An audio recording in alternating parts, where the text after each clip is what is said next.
These two bros end up stuck in their car during a zombie apocalypse, but the worst part is having to stand each other. Imagine the awkward silences. And don't even mention the bathroom breaks. Imagine the smell. In the opening act, we meet Mickey, a dude so chill he's just casually jamming to tunes on his headphones while the world goes to heck around him. Zombies? Who cares? Not Mickey, that's for sure. His buddy Ben bursts out of the house having just taken down a zombie like a boss, and it becomes crystal clear that we've landed smack dab in the middle of a zombie apocalypse. Bummer, right? Mickey and Ben, former baseball bros, find themselves amongst the few living souls left on Earth. They trek through forests like a twisted summer camp, gathering supplies and avoiding those pesky flesh-craving zombies. The world's gone post-apocalyptic, and these two spend most of their time bored out of their skulls. But hey, at least they have each other. Ben's adapted to the new world like a zombie-slaying ninja, while Mickey would rather drown out the horde with his trusty headphones. One day, Mickey hits the jackpot and wins $1,000 on a scratch card. But Ben's all like, dude, money's meaningless now. Get with the program. They reminisce about their baseball days and indulge in a good old game to pass the time. On their journey, they stumble upon a cabin in the woods,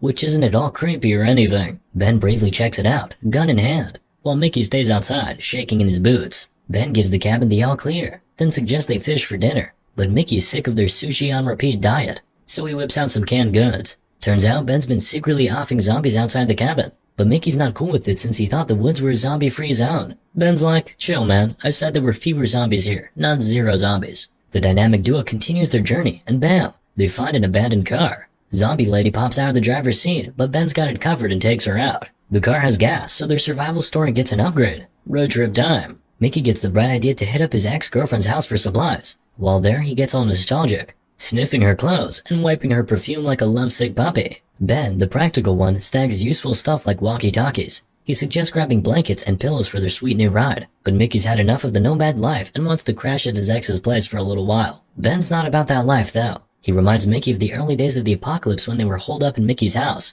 with his whole fam. It was a nightmare and they even had to resort to killing the family dog for food. Yikes. Average day in Bing chilling land. So the boys keep rolling, hitting the open road and embracing their life on the run. Just two dudes, a car, and a world full of zombies. What could go wrong? In the end, zombies trash the house like a college frat party gone wrong, leaving only Mickey and Ben standing in the aftermath. They continued their journey, determined to prove that their bromance could survive anything. One day, while Mickey was jamming to his playlist of carefree tunes, Ben pulled a classic prank by pretending to be a zombie. As Mickey jumped out of his skin, Ben pointed out that, maybe cranking the volume on his headphones wasn't the best idea. Given the zombies and all. Just a thought. Taking his buddy's advice, Mickey ditched the headphones and uncovered a pair of walkie-talkies. After getting them up and running, they stumbled upon a signal from other survivors. It was like an exclusive club that required a secret handshake, except the password was surviving a zombie-infested world. Listening in, they discovered that life carried on for these lucky folks, complete with birthday parties, movie nights, and a buffet of non-expired snacks.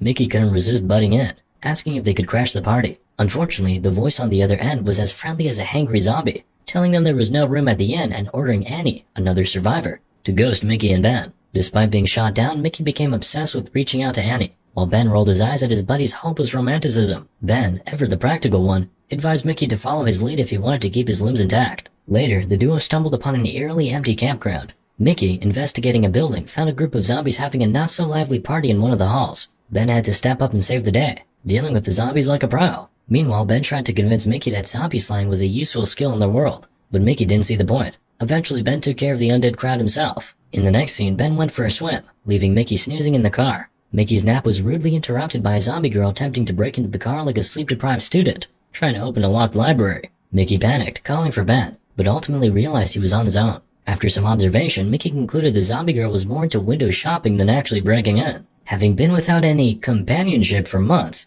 Mickey decided it was time to get creative and make the most of this bizarre situation. Meanwhile, the zombie girl continued her window-banging symphony, offering a strange soundtrack to Mickey's desperate attempt at intimacy. At some point, Ben returned to the car, catching Mickey in the midst of his romantic rendezvous with the zombie. Ben couldn't help but chuckle at the sight of his friend, before popping a cap in the undead's noggin. Not cool. He was enjoying the view. And with that, the friends' relationship, much like their zombie-filled world, was starting to decay. One day, they stumbled upon a cottage in the woods. Mickey threw a tantrum, demanding a sleepover. Ben, with the patience of a saint, or someone who's just tired of arguing with a grown man in his undies, agreed. Little did Mickey know, Ben had a secret. He was a closeted music enthusiast, who knew the apocalypse could be so groovy. But Ben was tired of Mickey's antics, especially his constant battery draining, which was like sending an open invitation to the nearest zombie flash mob. Ben tried to be the voice of reason, but Mickey, never one to take things lightly, stormed off in a huff. Meanwhile, Mickey hit up Annie on the radio, the only girl he talked to since, well, ever. She revealed the survivor camp was less paradise and more dystopian nightmare, and advised him to give up on joining. Mickey, however, was ready to ditch Ben faster than you can say.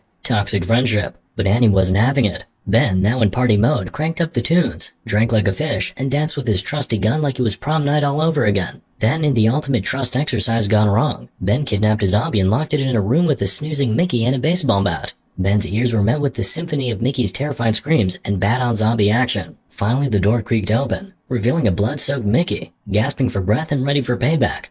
He launched himself at Ben, fists flying, but Ben couldn't help but be proud that Mickey had finally grown a pair and offed a zombie. Mickey spilled the beans about his chat with Annie and her warning about the camp, tears streaming down his face. Mickey mourned the loss of a normal life, but Ben was there to pick up the pieces. United once more, they took on the world like a post-apocalyptic Thelma and Louise, fishing, sharing life stories, playing baseball, and eating melon straight from the tree. A few days later, they stumbled upon an abandoned car, still warm to the touch. Ben focused on siphoning gas like a pro, but failed to notice an unknown man taking Mickey hostage, and so their wild, wacky adventure continued. The man goes all Liam Neeson on them, demanding the keys to the boy's car, or Mickey will be meeting God. Ben offers to tag along, but the visitor's got a one-way ticket to Arizona and isn't looking for a bromance. Desperate, Ben plays the guilt card, asking if he's really gonna clap Mickey just to hitch a ride. The stranger spills the tea, saying he was promised a getaway, food, and a car if he slaved away all winter. But they ghosted him, and now he's gotta bounce before they catch up. The dude loses it again and threatens to play Picasso on Mickey's face with a knife. Ben tries some Jedi mind tricks, saying the keys are already in the ignition. If the man lets Mickey go, Ben will put the gun away and hand over the car. The man agrees, shoves Mickey aside, and hops in the driver's seat. But surprise! The keys are chilling in Ben's pocket. Caught red-handed, the man makes a run for it, but Ben shoots him, leaving Mickey shook. The boys are having a philosophical powwow about the whole mess when they realize they've got some crashers. A female voice from the car is all, "Chill, we come in peace, just looking for a stolen car." Mickey's cool with it, but Ben's not buying it, and points his revolver at the stranger's car. Out steps a smoking hot girl and a dude packing heat. The girl tells her sidekick to grab a canister and they saunter over. When she asks who was driving the car, Ben decides to get creative, saying the driver got zombified, so they had to put him down. The girl keeps grilling them, asking if the man shared any juicy details about himself or the car. Ben plays it cool, saying it was all pretty vanilla, but Mickey doesn't get the memo, fanboying over the girl as the one from the radio. Annie goes full 180, shooting Ben in the leg and pointing her rifle at Mickey. Busted. She threatens to snuff them out if they follow her to their hideout. She wipes their keys and yeets them into a field, making a clean getaway, while the boys go on a key hunt. Mickey's key-searching skills are about as effective as a blind squirrel, so as night falls, Ben suggests they sleep in the car and resume the treasure hunt.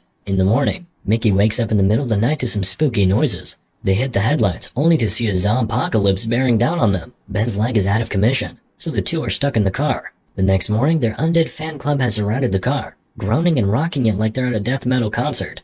The boys find themselves in a pickle, with zombies sticking around like uninvited party guests. Mickey's a shivering mess, while Ben's trying to MacGyver their way out. Ben takes out a few zombies like a pro gamer, but there's still a swarm left. Frustrated, Ben blames Mickey, cause who needs Annie when you've got a zombie fan club? Hours turn into a zombie watching marathon, and their food and water supplies are running low. It's a standoff between the undead and the underfed. The next day, the boys channel their interior decorators and cover the windows with blankets, hoping the zombies will think they've ghosted. Spoiler alert, zombies aren't easily ghosted. To prevent a total mental breakdown, the boys decide to get wasted. Cause what's a zombie apocalypse without a little partying, right? In the morning, hungover and desperate, they know it's time to make a move. Ben asks Mickey to channel his interaction hero, find the keys, and save the day. If that fails, Mickey must fly solo and escape. But Mickey vows to stick with his bro, come hell or high zombie. After a final sig, Mickey emerges from their hideout. Ben's left waiting like he's on the world's worst blind date. Just as hope dwindles, he hears a knock from above. He flings the door open, ready for a tearful reunion, but Mickey's hand is bleeding like a bad horror movie prop.